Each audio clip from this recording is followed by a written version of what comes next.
A high school senior in South Fulton County has more than 30 colleges and universities to choose from. Kayla Willis has a 3.95 GPA and what she calls an average SAT score. A picture of her impressive display of acceptances and scholarships is being shared all over the world.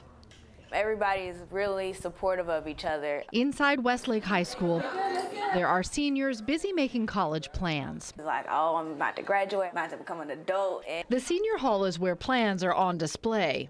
you get to see everyone's acceptances. Kayla Willis's take up a lot of space. And they're missing a few, but I'm not gonna complain or brag because I still have a lot underneath there. How many underneath there? 28. How many are missing?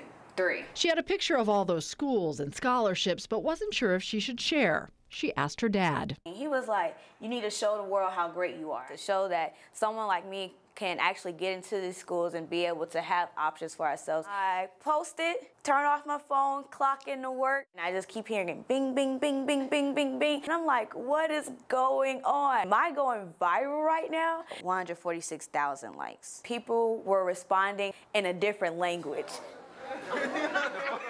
It's just been contagious, and I've had so many students come up to me and say, hey, here's my acceptances, I want to put them on the wall. I wanted to inspire people and show them that you can actually dream big and get to where you want to go. One tweet encouraging others to plan for their future too. Belief and motivation is an amazing thing. I will be attending Fisk University in Nashville, Tennessee with a full ride. She's pretty great. So here's a common question we're getting. @Crystallize is asking, but aren't there application fees with every university and college? It can be very expensive. They can be $50 or $60 a pop. Kayla says she only paid for stamps.